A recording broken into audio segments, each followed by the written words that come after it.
This is Limited Run, the Complete Run, Episode 3.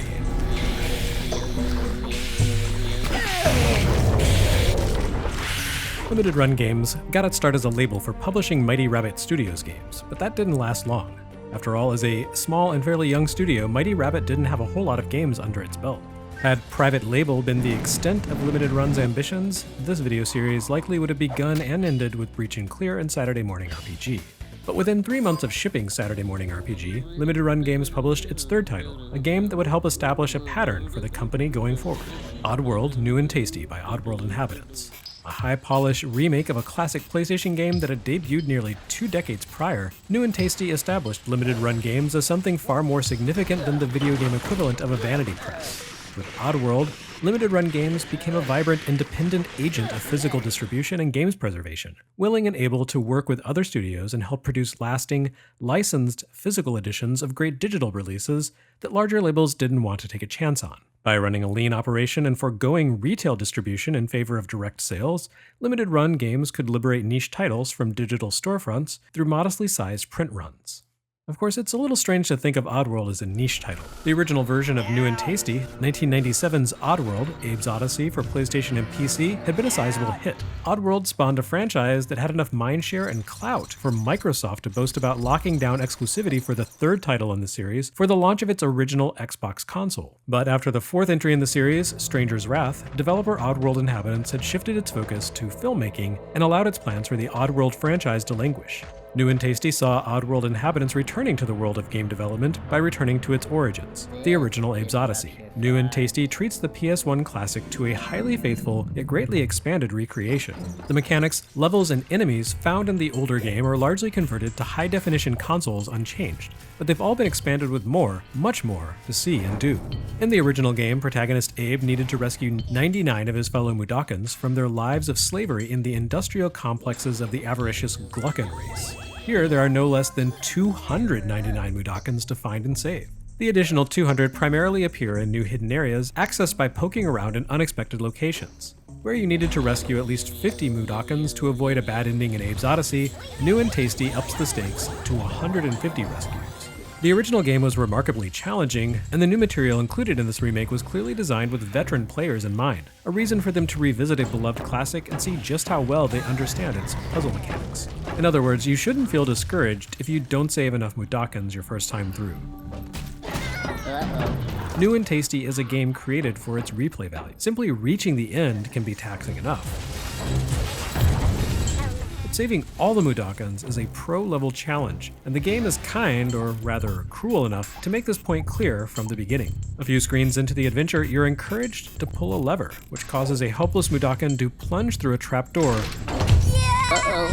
immediately adding a notch to your casualty rate. Of course, the Mudokon doesn't have to die, you don't have to pull the switch. Or you can use the GameSpeak commands to lure it away from the trapdoor. But a new player won't have been taught GameSpeak yet, and in any case, why wouldn't you trust the game interface to nudge you towards your own best interests? And so right away you get a sense of what Oddworld is all about. Nasty traps, deadly surprises, and the need to hit restart from checkpoint when a situation suddenly goes pear-shaped. Throughout Abe's quest, you'll constantly encounter vexing scenarios like this. It's part of the appeal, and it emphasizes the sense that danger is everywhere. Armed enemies move constantly around the background, monsters murder innocent slaves before you even realize what's happening, and poor Abe is practically powerless to stop them. Practically.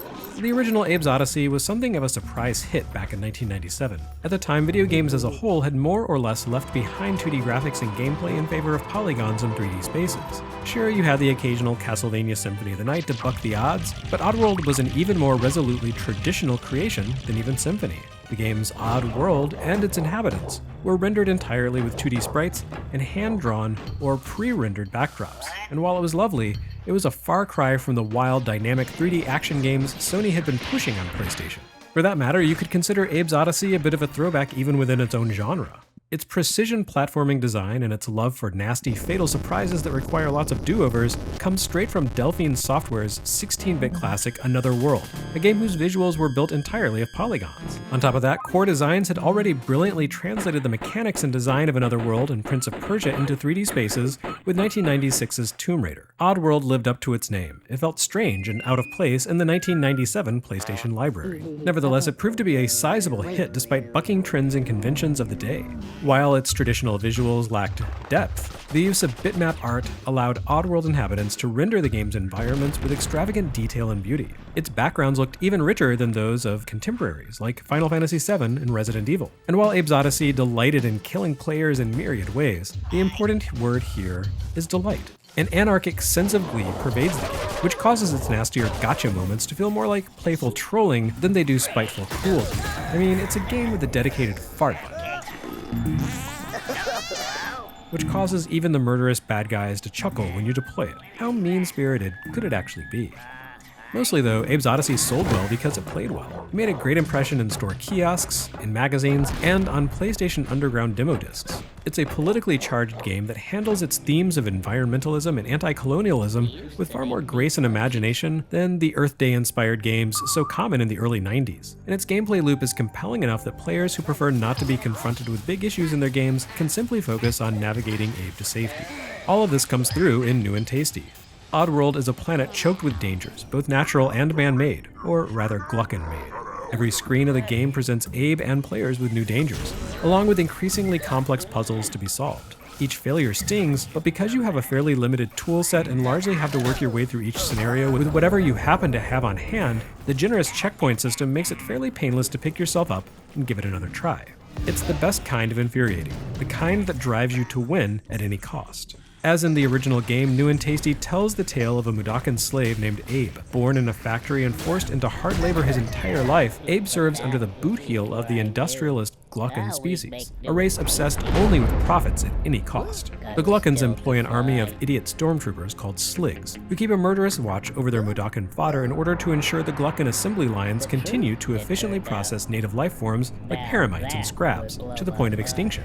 Abe stumbles across the Glukkons' plans to begin harvesting Mudokons for food as well, and he makes a break for it, liberating other slaves along the way. Before too long, Abe escapes the factory and stumbles into taking a much larger role as he helps his people cast off the subjugation of the Glukkons and put an end to the exploitation of the planet's sacred native life. It's heavy stuff, but all of it plays out in the form of a precision platform action game. This is not a run and gun like Contra, or a high-energy platformer in the vein of Mario or Sonic.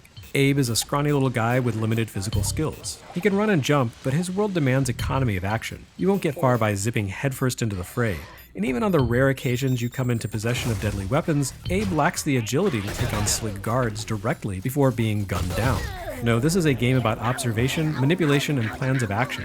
Many scenes require Abe to put himself into very real danger, and while this is a stealth game, the stealth doesn't work like it does in Metal Gear Solid. You don't sneak up behind a guard and garrote them. You slip behind them and do your best to duck into hiding or scramble to a high ledge while the enemy gets its bearings. It's a game of meticulous planning, a heart-pounding race to pull off the dangerous feat you've mapped out in your mind, and most likely a few other attempts to pull off the plan correctly after you're gunned down or stumble into a pit of spikes or an explosive mine. While much of this remake's critical path content comes directly from the PlayStation game, the visuals have been upgraded from 2D sprites to high-definition polygons. The graphics sacrifice nothing of their detail or beauty in the transition. On the contrary, the colors and textures seem even more vivid, and everything fits together more seamlessly, with none of the aliased edges that were a trademark of the pre-rendered sprites of the 90s. While the action remains fixed to a strictly 2D plane here, the move to polygonal models allows more adventurous camera effects. It can pan to emphasize action, or zoom in and out to depict different senses of scale. The camera is also better able to glide around according to preset locations in order to more effectively frame a focal point of action within a larger context, or more strictly define the on-screen elements that Abe can interact with. New and Tasty isn't a perfect game. Some puzzle and object interactions require highly specific timing or aim, which the 3D visuals tend to make more ambiguous than in the original game. It's not uncommon to deduce a correct strategy from the outset, but fail to perfectly trigger a response on your first attempt, causing you to think you've picked the wrong solution, and waste time on incorrect, dead-end alternatives when the actual problem was simply that the game didn't register a rock hitting a mine or something. Most of these issues are front-loaded into the early portions of the game as you're still learning the rules of the world, and that can present a serious stumbling block for new players. Plus, the remake's use of analog controls for Abe, who was maneuvered with D-pad on PlayStation, adds a small element of softness to the control scheme that doesn't mesh well with the pinpoint precision that Abe needs in his more panicked moments.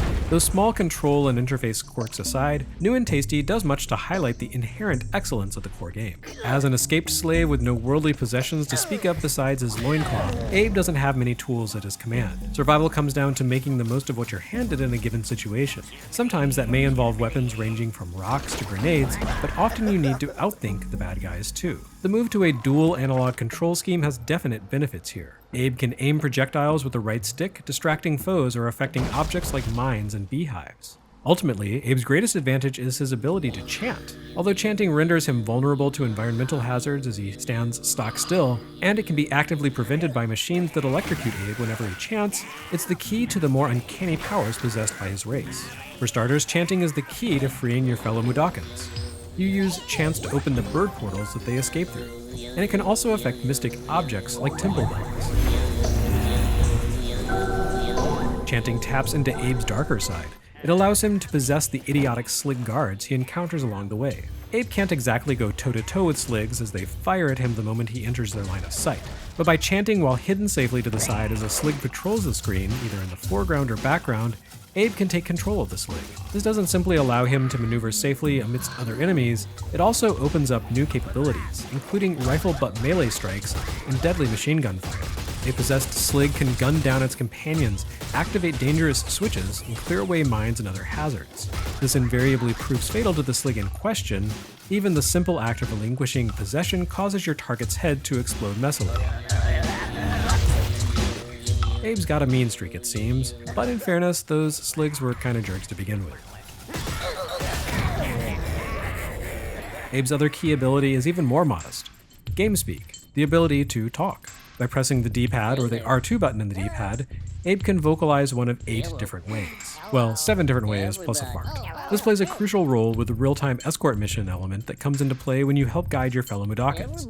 In order to pull them away from their forced toils, you need to greet them, then tell them to follow you. You can also issue orders to an entire group, beckoning them to follow you or to wait in place. This also works for the Ellum, a loyal horse-like beast that Abe needs to ride along the way to the temple in the Paramonium region. Your other GameSpeak commands, singing, laughing, and farting, come into play when you encounter free Mudokons outside the Glukkon-controlled factory lands. The natives challenge Abe to simple password recitations, which you need to mimic back to them in order to advance, activate lifts, and so forth. It's not rocket science, but it adds a certain charm to the world. There's a great flow to this game, and each of the different areas you end up exploring have their own distinct personality and vibe. The factories are loaded with mechanical traps and dense with Mudokons to rescue. Meanwhile, the wilds outside the factory spaces tend to be more opened and plagued instead with passive hazards, ranging from motion sensors to deadly pits. Abe's main quest takes them through regions thick with paramites and scraps, deadly creatures that must be evaded in order to harness their power. Ultimately, Abe needs to put a stop to the Glukkons' plans, but for that to happen, he needs to harness the mystic energies of the scraps and paramites and gain the ability to manifest himself as the Mudokon demigod, Shrikle. Even after gaining the power to transform into Shrikle, Abe's quest is far from simple, especially if you intend to rescue all 299 Mudokons. Again, the 200 Mudokons newly added to New and Tasty have been tucked away in hidden spaces, each of which is designed to test the skills and puzzle-solving brains of expert players. Some of the most devious bonus areas in the game can be found right at the start, long before players have been taught to use most of Abe's skills in their initial playthrough. And while there are 3 difficulty modes here ranging from easy to hard, even easy mode demands true mental agility, along with deft finger skills. Limited Run Games released New and Tasty for both PlayStation 4 and PlayStation Vita in April 2016 as standard physical editions. A far more elaborate reissue would ship more than 3 years later in June 2019, with the PlayStation 3 release of New and Tasty in both standard and deluxe limited editions. As with the Saturday morning RPG release for Switch, New and Tasty for PS3 demonstrated just how ambitious Limited Run's approach to releases had grown since the early days, coming in a box designed to resemble a shipping crate packed with tattoos, a soundtrack CD-ROM, and a keychain, in addition to the base release. Limited Run's releases of New and Tasty on all platforms also helped codify one of the company's key mission statements: completeness. One of Limited Run's most important goals has always been to enshrine digital releases on physical media in their entirety, and that began here. New and Tasty's physical versions incorporate all update patches available at the time they were mastered for disc, as well as Oddworld Inhabitants' first ever DLC add-on, the Alf's Escape expansion, an ultra expert mode bonus that sees Abe not only navigating the most diabolical puzzles in the entire game, but doing it while being shadowed by a fez-wearing Mudokon beverage vendor named Alf. Following on from this, Limited Run would always strive to release final, comprehensive versions of games whenever possible. Whichever version you end up playing, it's a fantastic remake of a classic game. Any flaws introduced by the new visuals and tech are more than made up for by the cleverness of its puzzle design. Okay. It's a classic puzzle platformer given new life, a fresh start for the series.